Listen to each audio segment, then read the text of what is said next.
सोचो, एक एक्टर जिसकी फिल्म 1000 करोड़ क्रॉस कर जाती है, जिसका fan base pan India level पे एक्सप्लोड हो चुका है, और फिर एक छोटी सी बात पर वो इंटरनेट पे ट्रोल होने लग जाता है। रिसेंटली एक पॉडकास्ट पर छोटा सा क्लिप पूरे इंटरनेट पे ब्लास्ट हो गया। उसमें एक ब्रांड स्ट्रैटेजिस्ट ये क्लेम कर रही हैं कि 42 रूल्स अल्लू अर्जुन से मिलने के लिए फॉलो करने पड़ते हैं, जिसके लिए मैनेजर तक होकर गुजरना पड़ता है, जिसमें no eye contact, no handshake, distance maintain करो, सर आ रहे हो तो साइड हो जाओ टाइप प्रोटोकॉल। फिर क्या, सोशल मीडिया पर रील्स, मीम्स, आउटरीच सब चालू हो गया। हर कोई अपनी थ्योरी दे रहा है, लेकिन दूसरी साइड भी थी। अल्लू अर्जुन की टीम ने ये क्लियर स्टेटमेंट दिया कि ये सारी बातें बेसलेस हैं। ऐसे कोई रूल्स बनाए ही नहीं गए, और जो लोग इस तरीके की कंप्लेन कर रहे हैं उनके खिलाफ लीगल एक्शन लेने का वो प्लान कर रहे हैं। अब रियल लाइफ में 42 रूल्स फॉलो किए जा रहे हैं या नहीं किए जा रहे हैं, ये तो वो इंडस्ट्री और कोर्ट डिसाइड करेगा। लेकिन आइए हम और आप बात करते हैं अल्लू अर्जुन के ऑन स्क्रीन रूल्स की। अगर ऑफ स्क्रीन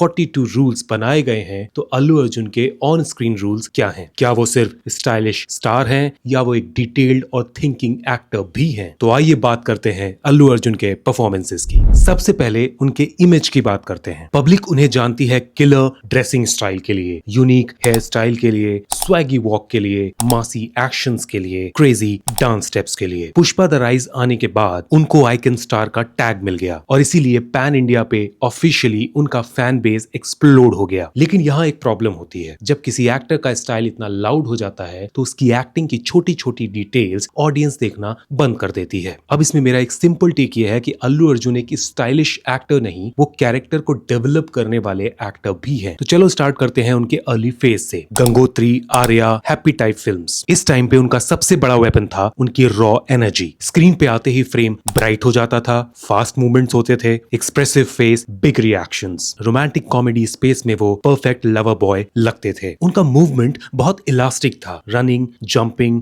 डांसिंग सब फ्लूइड लगता था। डांस में वो सिर्फ स्टेप्स नहीं करते थे और हर बीट के साथ अपने एक्सप्रेशंस को देते थे। आई कॉन्टैक्ट, स्मर्क, एक छोटा सा शिफ्ट, ये सब कोरियोग्राफी को एक जबरदस्त परफॉर्मेंस बना देता है। कॉमिक सीन्स में हेड टिल्ट, शोल्डर लीन, एग्जैजरेटेड जेस्चर्स। उनकी फिजिकल कॉमेडी बहुत ही नेचुरल आती थी शुरुआती मूवीज में, अभी भी आती है लेकिन शुरुआती मूवीज में और भी अच्छी आती थी। उनकी डायलॉग डिलीवरी हमेशा से एनर्जेटिक रही है, हाई पिच्ड और फास्ट। लेकिन इमोशनल सीन्स में जब उनका हार्ट ब्रेक होता था तो उनकी वॉइस मॉड्यूलेशन भी चेंज होती थी, जो कि काफी नेचुरल लगती थी एग्जैजरेटेड जेस्चर्स होने के बावजूद। रोल सिंपल थे, cute boy in love, frustrated lover, और यही छोटे छोटे ट्रांजिशंस उनके एक्टिंग का फाउंडेशन बन गए। फिर उनके करियर के बीच वाले फेज में एक शिफ्ट आता है। अब सिर्फ लवर बॉय नहीं, ग्रे शेड, इंटरनल कॉन्फ्लिक्ट वाले कैरेक्टर्स वो चूज करने लग गए। अब मूवमेंट उनका पहले की तरह ओवर एनर्जेटिक नहीं लगता, स्टांस में भी थोड़ा सा वेट डेवलप कर लिया है उन्होंने, और उनके शोल्डर्स हैवी हो जाते हैं, वॉक मेजर्ड हो जाते हैं, जो कि एक कहानी के दौरान वो प्ले करने वाले कैरेक्टर्स हैं। वो कर सकते हैं हाई एनर्जी रोल्स भी, लेकिन अब उनके किए गए रोल यानी मिड फेज के किए गए रोल भी उतने ही करेक्टली मेजर्ड वो उसको बना देते हैं। एक्शन सीन्स में सिर्फ हीरो वाला रोल अब वो नहीं करते, पंचेस खाने के बाद थकान भी दिखाते हैं, लड़ते भी हैं। मिड फेज के रोमांटिक रोल्स में भी जंपीनेस कम आती है, और थोड़े इमोशनल रोल्स भी उनके रोमांटिक मूवीज में दिखते हैं। डायलॉग डिलीवरी में भी उनके वेरिएशन आ जाता है, हर लाइन सेम पिच पे नहीं होती। पब्लिक कन्फ्रंटेशन में commanding note, private emotional movement में सॉफ्ट और विस्परिंग स्टाइल वो डाल देते हैं। सबसे इंटरेस्टिंग चीज रिएक्शन शॉट्स, और ये वो स्टेज है कि परफॉर्मर से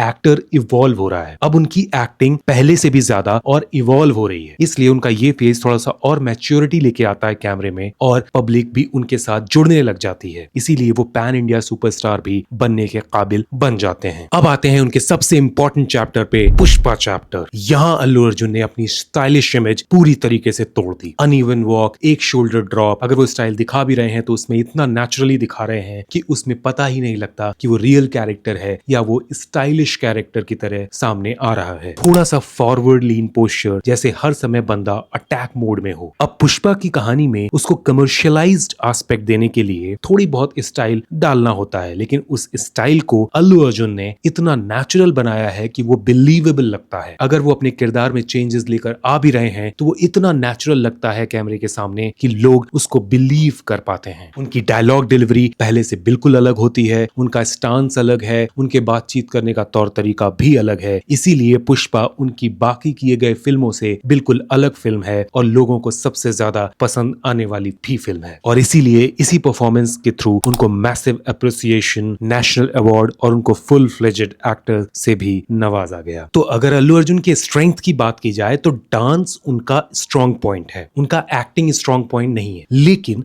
डांस को वो इस तरीके से करते हैं कि एक्टिंग उसमें इन्वॉल्व हो जाती है। इसीलिए जब वो एक्टिंग भी करने आते हैं तो उसमें भी उनके कोरियोग्राफ्ड मूवमेंट्स म्यूजिकली डिजाइंड होते हुए दिखते हैं, और वो म्यूजिकली डिजाइंड मूवमेंट्स हमको देखने में बहुत ही खूबसूरत लगते हैं। इसीलिए अल्लू अर्जुन का परफॉर्मेंस हमें यूनिक भी लगता है, रेयर भी लगता है और काफी कनेक्टेड भी लगता है। अगर कहानी भी अच्छी है, वीएफएक्स अच्छे हैं, उसमें बाकी टीम का काम अच्छा है, तो अल्लू अर्जुन का परफॉर्मेंस और भी ज्यादा ऊपर लिफ्ट हो जाता है। ऑफ कोर्स उसमें लिमिटेशंस भी हैं, कभी कभी उनके स्टाइल और मैनरिज्म ज्यादा भी हो जाते हैं, लेकिन उनका काफी हद तक परफॉर्मेंस बहुत ही ज्यादा अच्छा होता है। तो ऑफ स्क्रीन उनके 42 रूल्स क्या हैं ये हमें नहीं पता, लेकिन हमें इतना जरूर मालूम है कि अल्लू अर्जुन एक काबिल और एक बहुत ही होशियार एक्टर हैं जो हर तरह की विधाओं में पारंगत हैं, चाहे वो डांस हो, एक्सप्रेशन हो, एक्टिंग हो और उसको कमर्शियलाइज शो करना हो। वो हर मूवी में अलग कैरेक्टर बनाने का मादा भी रखते हैं, इसीलिए as a performer Allu Arjun बिल्कुल भी कम नहीं है। तो अल्लू अर्जुन को एज एन एक्टर हमें जरूर देखना चाहिए, लेकिन उनकी पर्सनल लाइफ के 42 रूल्स क्या हैं और क्या नहीं ये तो फ्यूचर में क्लियर हो ही जाएगा। और आज की डेट में एज एन एक्टर हमें अल्लू अर्जुन से बहुत कुछ सीखने की जरूरत है, क्योंकि अल्लू अर्जुन इस तरीके से अपनी एक्टिंग की दुनिया क्रिएट कर देते हैं कैमरे के सामने कि वो देखना ही अद्भुत लगता है। तो अगर